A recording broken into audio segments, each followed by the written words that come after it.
Hello and welcome to DAO Watch episode 3. In this episode we discuss PIVX, Dash, Evmos, and our special guest this week is Ref.finance, which is an AMM DEX on Near Protocol. I think that's all. Enjoy.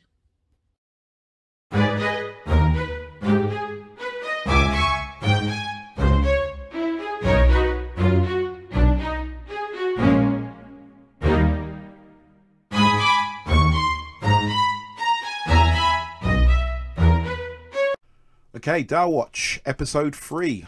Let's go. The first project we are going to look at, as promised, is Dash. We're going to look at the Dash Marketing Hub 6. I don't know if this is the 6th one or I don't really know what that 6 means. Month 6. 2 months remaining. Probably the 6th time they've put this proposal forward. The proposal is a continuation of the Dash Marketing Hub, an official fork of the Dash Incubator focused on grassroots marketing and promotion of Dash and on community energizing and engagement.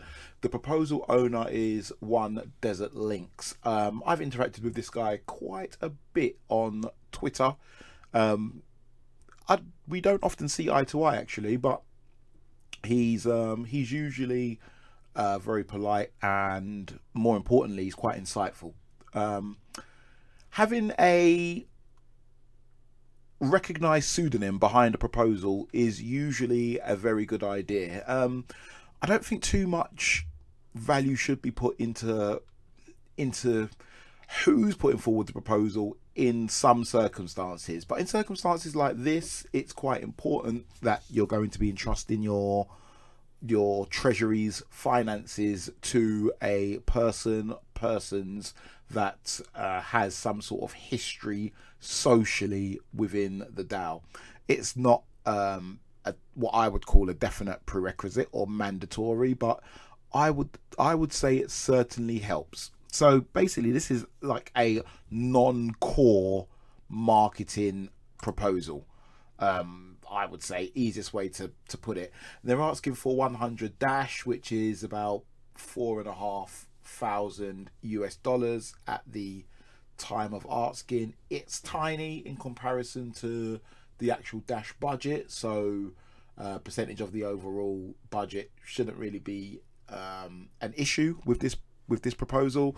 Also, it's quite small compared to the liquidity within the project. Dash is a pretty big project, even today, quite a way off of its dizzying heights, but still a pretty big project.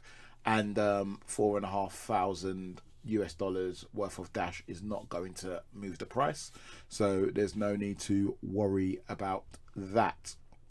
So in a summary, this proposal controls grassroots marketing from this particular person's point of view. There's nothing here to say that this should be the only grassroots marketing proposal, and judging by other proposals in the Dash ecosystem, which we are not going to look into today, it's quite clear that this is not the only marketing proposal, as it shouldn't be. This one is pretty interesting. This is a pretty interesting proposal. It's got some quite good metrics on what has been achieved before. They've got a roadmap which is linked to their previous proposal. Instead of having a single roadmap, they general support fund proposal, this one alongside specific proposals for specific initiatives. Okay, so the roadmap is somewhat, let's say, fluid. This will give masternode owners a more active role in our roadmap, so that's good. I like that. Terms and conditions: all operations of the hub funded by the proposal are subject to the latest rules published here. Let's have a quick gander at those rules. Stored on Google Drive, which is maybe not the best place to store DAO related stuff, but it works. And I'm not going to go through all of this. As you can see, it's 28 pages and ain't nobody got time for that. It's good to see that the rules are so extensive let's say. There's a lot of thought been put into this. This is not a fly-by-night proposal, although this could have been copied and pasted. So I should really read this. I'm not going to. Which is quite interesting, actually. Proposals often will have things like this. Now, somewhere in here there could be a I will keep your soul type clause or something like that, just to prove that people aren't paying attention, because this is one of those things that yes, it's very full and detailed, but the chances of people reading through these 28 pages of rules for this proposal are quite slim. There was one other part I wanted to look into or show you guys. Let me see if I can find where it is. Yes, it's the Trello. They've got a working Trello of all of the things that they're doing. Where is this Trello? There we go. Here we go. Right, okay. So when researching this, there was a few questions I had. I'm not sure if I asked them. Right, yeah, so I did ask. What I done was I looked into here. This is how I generally research proposals. I like to click into the links.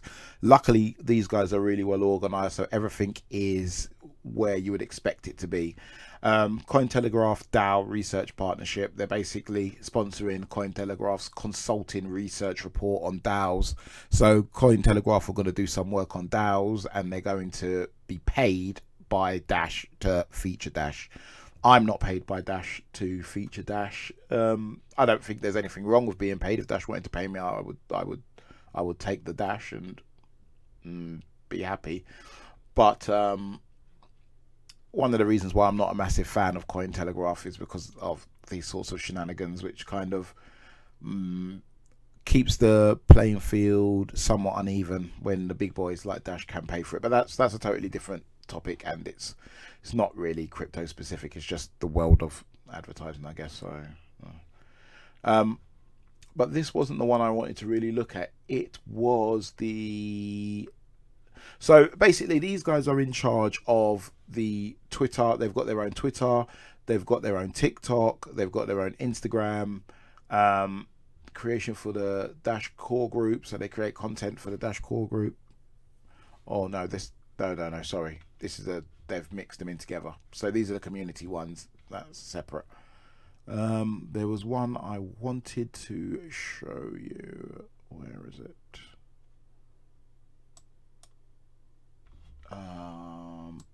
No. Right, so there was two partnerships. Right, here we go. The Brave browser advertising campaign. This one I was particularly interested in. I think these are very good.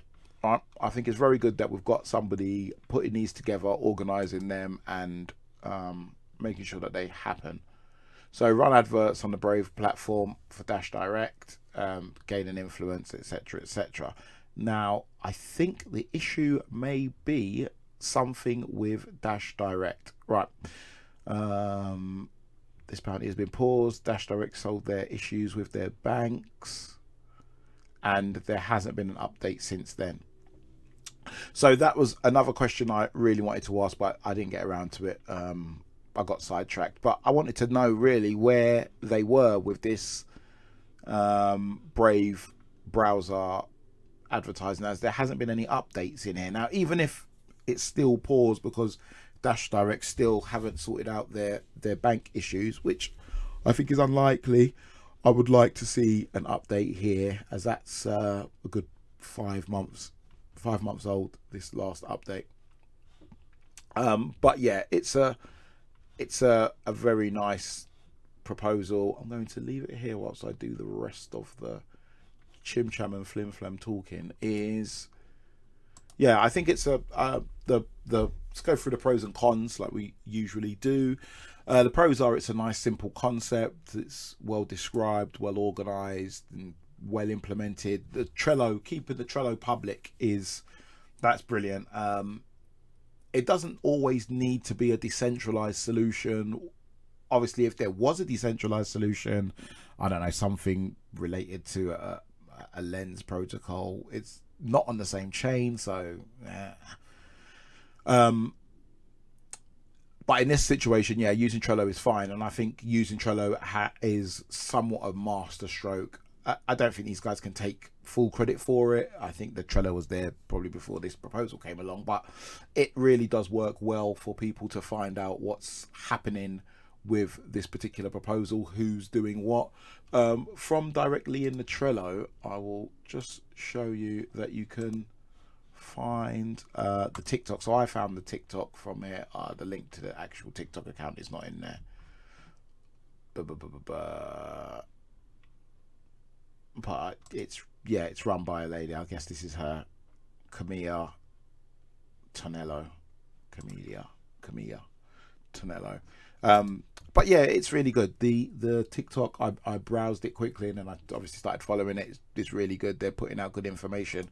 One thing that I did notice is that although it's so well organized here, there doesn't seem to be the level of cross posting that I would probably like from the free separate accounts. So the Twitter, the Instagram, the TikTok should probably be cross posting some of their content. Some of the things on TikTok should probably be being posted on Instagram. Some of the things on Instagram should probably be being posted on Twitter, and some of the things from Twitter should probably be posted on Instagram and TikTok. I think that would help to promote things like the Cointelegraph DAO. They had an AMA, so to promote that and to promote the Brave browser integration, if or when that ever gets up and running. The treasury for this particular proposal is not held within a multi-sig, so you are relying on one particular person to distribute those funds, but that's mitigated by the fact that the funds are not massive. And I know it's not really much of a mitigation, but I doubt that the Desert Links guy is going to make off with this money. His reputation is probably worth more than this amount of money, especially to him. What am I going to vote on this proposal? I'm going to vote a massive yes. It's a small amount, and it's got to keep on. We've got to keep on saying yes to this sort of proposal to make sure that we are getting value for money or not. It's particularly with things like the TikTok content, because it's going to take a while to build up a following, and it's not something you can say no to a portion of the way through, as this proposal currently is. So I would definitely say keep this one going. It will be good if some of this funded some giveaways, things like that. I know it's usually quite a poor type of follower you gain from giveaways, but you know, the algorithm often likes it, things like that. Cross promotion is also something that I've already mentioned that I think should happen. For example, the upcoming, well, it was upcoming, it's probably past now, Twitter Spaces, Cointelegraph AMA. I think that would have been good. But yeah, from me, it's a definite yes. I asked this question and I didn't get a reply. I've asked this question 8 days ago. I didn't get a reply. That's maybe not a great thing. You know, I don't know. I would like a reply, so I will probably I'll probably take a picture of this actually, and no, you know what I'm going to do? I'm going to snip this part. I'm going to post it onto Twitter, and I'm going to @ the Desert Links so that I can get a response to this, because I'm here telling the world how amazing his proposal is, and that they should all vote yes. Anywho, that's enough of Dash. Let's move on. PIVX, Core Dev Ops, Fuzzbawls, the October to December 2022. Fuzzbawls is a core developer. Recently there's been somewhat of a reshuffle at PIVX, I believe.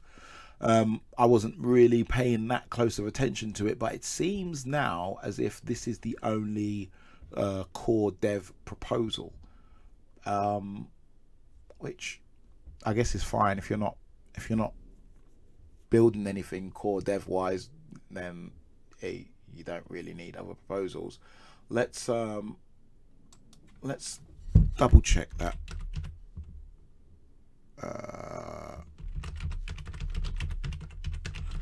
I'm just going to Google PIVX governance central, because I can't remember what the old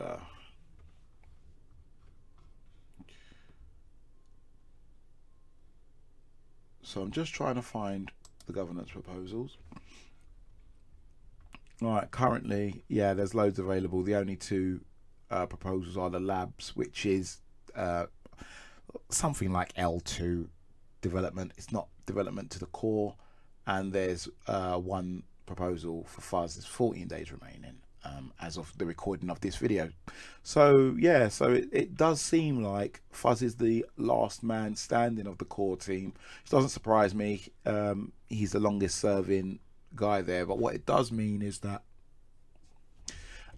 this proposal will be probably more maintenance than I'll say progressive development. Let's look in detail.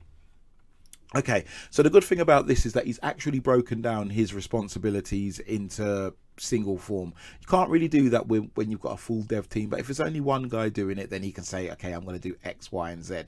When you've got a full dev team, it's easy to say, but how accurate it turns to turn out is something totally different. I'm not going to read through all of the things that he's doing. A lot of them are extremely technical. Rust tool chain maintainer. Everybody loves Rust at the moment, don't they? Fuzzbawls will probably tell you that he's liked Rust for a long time. Okay, so I've asked a question on this one as well. I've not been keeping up with the PIVX core dev situation. Are you the only remaining core dev, or will there be separate proposals for each developer? Apologies if this has been clarified elsewhere. I didn't get a response on that either. It seems like these guys put up these proposals and then don't respond to them. So again, I'm going to cut this and I'm going to post it onto Twitter. I'm going to tag Fuzzbawls in. Fuzzbawls, I would love a reply. Pros and cons. Let's look at the pros and cons of this one. The pros is a Pivian with a long history. Pivian is what you call somebody in the PIVX community. He has been in PIVX, I'm going to say, longer than I was. I think he was there before me, so he was there from before it was even called PIVX, from the very, very early days. That's not actually stated on the forum, which is interesting. It doesn't actually say how long he's been with PIVX. It didn't say as much either on the Desert Links on the Dash forum, but I do think it can help you to make a decision, right? If a person has been involved in the project for four or at this point maybe 6 years. At this point, a person's been involved in a project for 6 years. I'm sure that should buy them a little bit more merit, if you will. But yeah, Fuzzbawls decided not to mention that. It clearly states his actual responsibilities. I'm quite sure that won't be all of the things he does. I'm quite sure there'll be other little things that he hasn't put on there, because there always is. There's developers would love to tell you the life of a developer is a thankless task. The cons are it doesn't really include a roadmap or plans for the future, or even any discussion about the overall development, what's happening overall. I'm assuming he's done that on purpose. It's not an omission. He probably feels that it'd be better to discuss that elsewhere, but I guess I would disagree. I would like to see his opinion on the overall development of the chain, how long he feels there will be just him as a lead dev, if indeed it is just him, what he feels that will do for the company, for the project, how important he feels it is to the project, and you know, just a little bit of background on the overall state of development on PIVX, I think would be a good thing to include within this proposal, if not included, at least linked to, but that hasn't been done. I guess I'm nitpicking somewhat.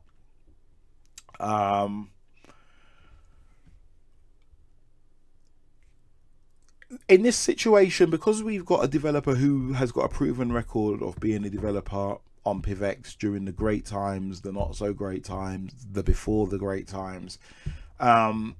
It's easy for us to say, okay, we trust in his ability. Now with development, it's quite a technical thing. I think even I myself, if I was to decide whether or not somebody should be working on a project, I would have to go to somebody else to ask them what their opinion is. You know, I've got super technical people in my phone book that I go to support. So for a project, for a proposal like this, which is just going basically out to all the holders, are they qualified to make a decision on whether or not Fuzzbawls should be the developer or not? I would argue they're not.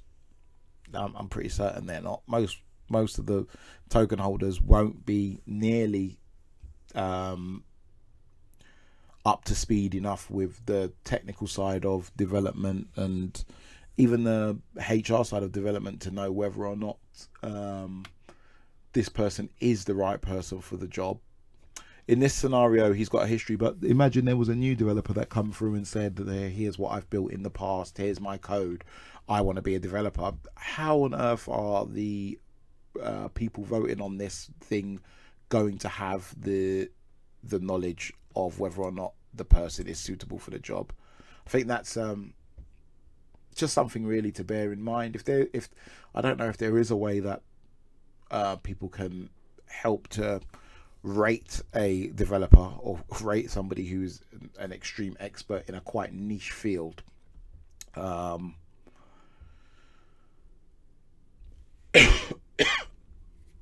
what am I going to vote? I'm going to vote yes on this, obviously.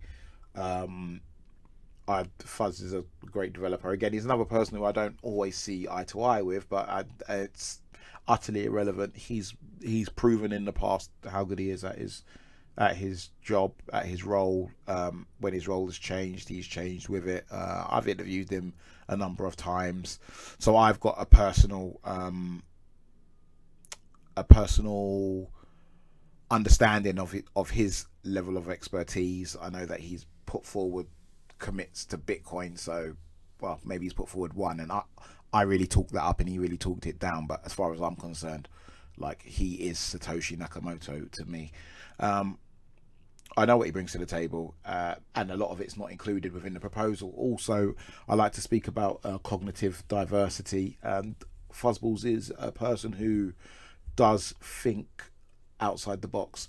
So even not just as a developer, I think as a part of the PIVX core team community at large, I think he's definitely a person you would want to keep around.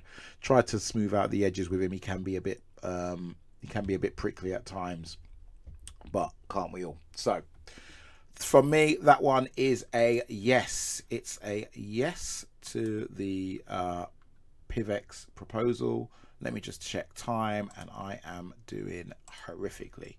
I'm going to have to really speed up. Okay, next one. Evmos. This one, the first thing to note, all right, so it's Evmos mainnet upgrade, version 9.1.0. The idea behind this is to release or return funds to people who were affected by incorrect clawback. They didn't get as much of the airdrop as they should have got because there was a bug in the code, or something that wasn't supposed to happen was supposed to happen. Wasn't supposed to happen did happen. Something that wasn't supposed to happen did happen.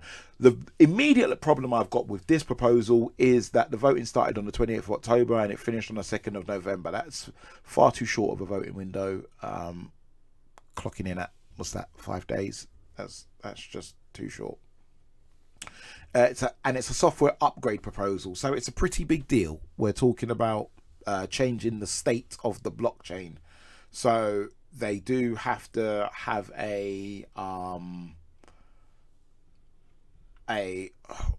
it a hard fork. They call it a software upgrade. I want to go to the I think they call it the Commonwealth, that really slow page, but I can't find the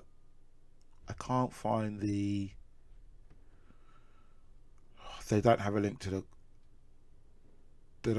the Commonwealth discussion for it. Okay, well, I've described it, and I do know that there is a Commonwealth discussion for it. I'm not going to search it. It definitely should be within here, and it's not, which is another bad thing about this proposal. The amount requested hasn't really been ironed out. You can look at the GitHub to see the affected accounts. Oh my gosh, where is it? There is no. Yeah, so there's a script. There's a script, so you can run the script, and I guess whilst running the script you can figure out how much it is. But this proposal should say so and so amount wasn't paid out, so and so amount should be paid out, so and so amount will be paid out. There should be some more numbers for such a massive proposal, a mainnet upgrade.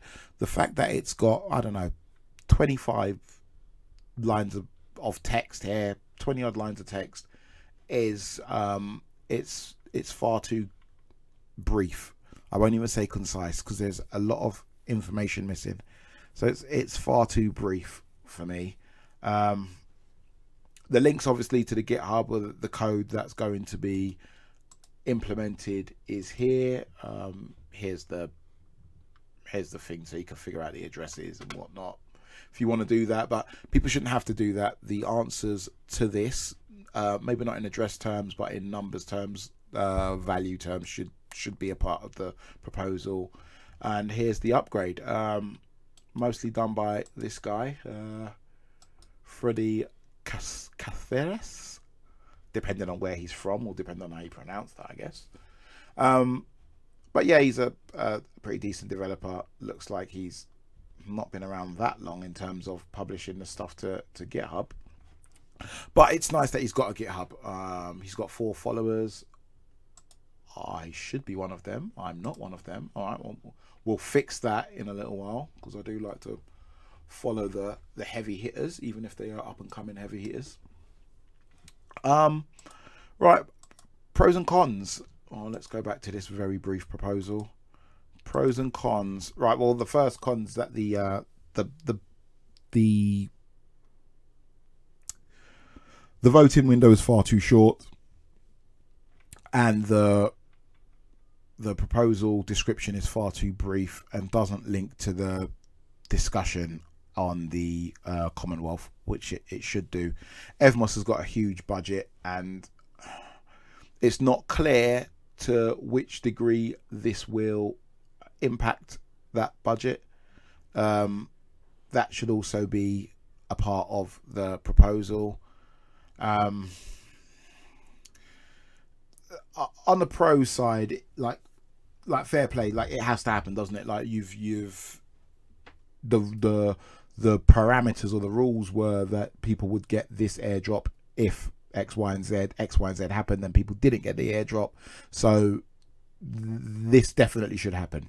My problem is definitely not with it happening, it's just with the amount of information on this particular proposal. And I think they're only really getting away with it because of the way Evmos has positioned itself, with people who I guess are more DeFi natives than they are DAO natives. Which is a diplomatic way of saying that they probably don't care to even read this stuff. They just want to see price go up in a DeFi way. Decentralized upgrade, I love that. Absolutely love that. They put the code up, you look at the code, we're going to upgrade it. People can try it out if they want to. It's definitely going to have been tested on testnet. We all know that doesn't mean much, especially with Evmos, who tested on testnet and then went to mainnet when they initially launched, and something went wrong pretty much immediately. So so I do love this. I do love that they can have these upgrades in this somewhat decentralized fashion. I didn't say somewhat. It is decentralized. I'm going to say it's decentralized. It's decentralized enough to call it decentralized. I take back that somewhat. I shouldn't have said that. That was ugly of me. So yeah, I love those parts of this proposal.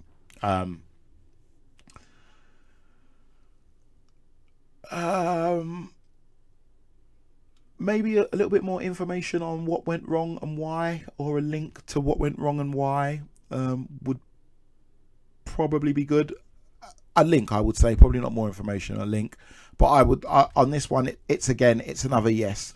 A lot of the time with these proposals is they are very well thought through. On this one, I'm not sure how many people worked on it, but if somebody was working on it with this developer, which I doubt, judging by how brief the wording is, but it would be good if they had somebody, a community manager or somebody like that, who is more used to dealing with people who aren't quite as technically savvy as the developers and their cohort.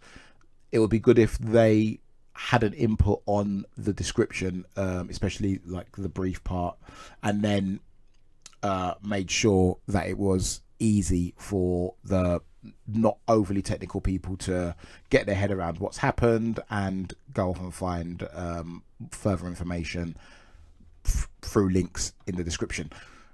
A lot of people will be new to Evmos. They had a recent pump where the value tripled, so there'll be a lot of people who are new to Evmos.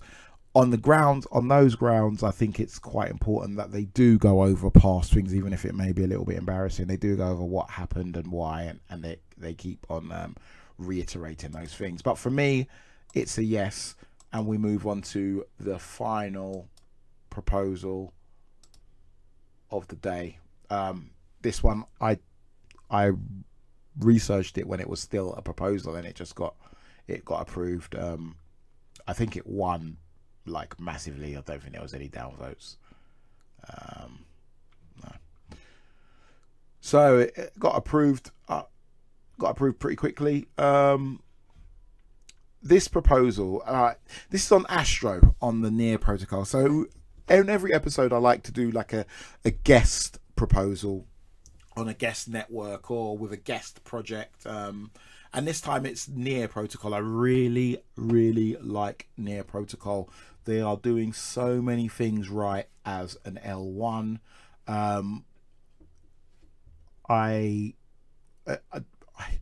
I can't really speak highly enough of it, to be honest with you. I really do. I'm a massive Near fan. Their human readable wallets they're great. But let's not harp on about that. Problem I've got with this is that obviously the description is somewhat vague if you don't know what you're looking for. But this is on a project called Ref.finance. So if I go here, Ref.finance, I think will take me to it. I hope. Yeah. Okay. So it's a proposal for this app. This app is like, I guess, the Uniswap of the Near protocol. It's their own AMM DEX. You can do staking and swap for all the tokens that are on Near, etc., etc. Now, this is a function call by an address. This is the address, refchef.near. So the addresses on Near are .near. So my address could be cryptoc.near. I think I did get that one actually. Add unique one network token into the global whitelist, and it got voted in massively. I have my suspicions that this vote wasn't as decentralized as it should be. Whenever you see a landslide victory, it's always a good idea to dig a little bit deeper. So let's do that.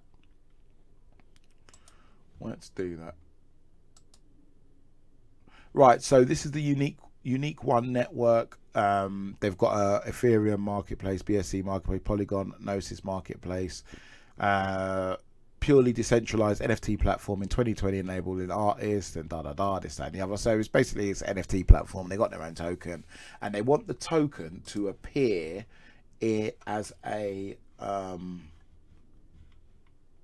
token on this app. I don't know if it will let me in without connecting. It should do. But I want to show you where I believe the thing will come. So I believe it'll start showing as one of the tokens either in here or in here? Probably in this one. So it's going to be one of these tokens. So you don't have to put the address of the token in, it just comes up, which means it's like something like a seal of approval from the developers of the community members of this actual platform have said, okay, yeah, that is the actual thing for this actual token. Now I've read through this. I'm going to leave it up here so you can read through it whilst I discuss it. It's that once you've added a token, you kind of given it your approval. It doesn't mean that the project is necessarily a good project, but I guess it means it's not a scam. The issue I've got with that is when you don't have a particularly diverse voting group, and everybody seems to say yes, and then you read the background of the project and it seems as, I don't want to say flimsy as this project does, but it doesn't seem to be a stick on yes. So like, surely somebody would have a problem with it.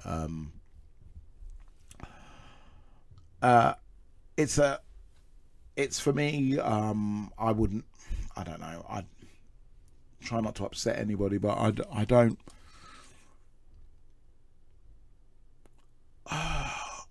see why it's gotten through with such a landslide. Like, okay, yeah, we should trust this particular project. Everybody seems very positive in here, but I guess again it's DeFi things, isn't it? We have to question, often you have to question the motives behind the comments, and try to understand why people would be in such a hurry to say, oh yeah, this is great, you guys are great, this what you're doing is great. I'm not saying that it's not great, I'm just saying that this one seems like there hasn't been as much discussion as there has been echoing. There seems to be a lot of echoing here. So anyway, it does become a whitelisted token. This one did pass. It is somewhat irrelevant what I think at this point. An interesting thing is it's right, we'll go through the pros and cons. Let's keep some procedure here. The pros are it's a nice simple proposal. The unique network people are public, so there should be, I think if we go here, yeah, you can see the team. Here we go. Here's about the team. So you can, and they even got their LinkedIn's up here, so we can go and is it gonna sign me in? No, I don't want to sign in. But yeah, if you sign into LinkedIn, you can see the LinkedIn of the core members, the people that their cloud off. Well, they looks like they're working remotely. Token economy, their token vesting stuff, all of this stuff it does give it more credence. So it does lend itself to saying, yeah, we could at least whitelist them. But I don't know, I've got a sneaking suspicion that somebody has got some sort of financial incentive to have these guys get whitelisted, and those people have probably got a pretty big vote in the ref this ref vote. It's not immediately obvious to me how you become a member to vote on these things.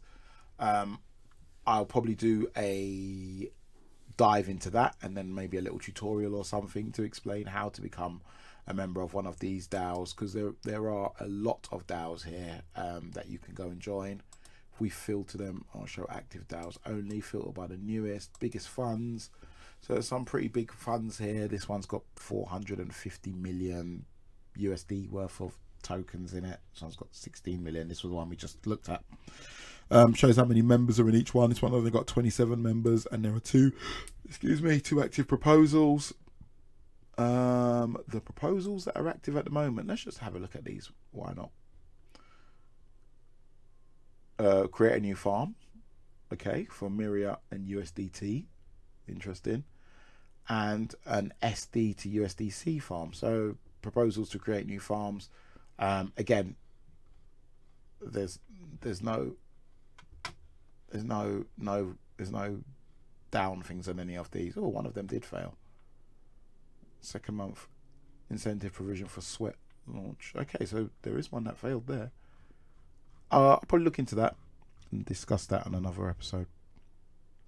Anyway, so yeah, pros, nice and simple. The unique people are unique network people are public. The cons, it's not immediately obvious how you become one of these 13 members that can vote. I would love to know how that happens. Would love to know if these 13 people are all different, because they seem to all think exactly the same. Doesn't seem to any doubt. Oh, there's a few here. There's a few here. Oh, someone. Oh, this is how you become a community member. Here we go. There we go. So you can add members, right? Okay. It's not. It's kind of decentralized, but not massively. That's interesting. That's interesting. I'm going to put forward a proposal to add myself as a community member for this Ref Chef and see what happens. That will be interesting. I'm going to vote yes on this one. Again, I think a whitelist doesn't mean endorsement. I think voting no on a proposal like this for the reasons that I've given, that are the negative reasons, I would say would be pretty stupid. There's not reasons to vote no. A whitelist doesn't mean that you should plow your money into it. If you find something on a DEX easily, it doesn't mean to say that it won't go to zero, because it still can, because projects fail all the time. In fact, projects are supposed to fail. Tech projects have a life cycle. Nothing lasts forever. VHS was great and now it's not here. VHS wasn't a scam.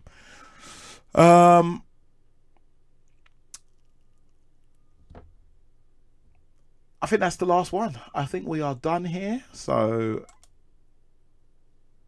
only 10 minutes. Only 10 minutes longer than I'd like, but it's been a great episode. Thank you all for watching. Please like and subscribe, all that other good stuff. Congratulations for getting to the end.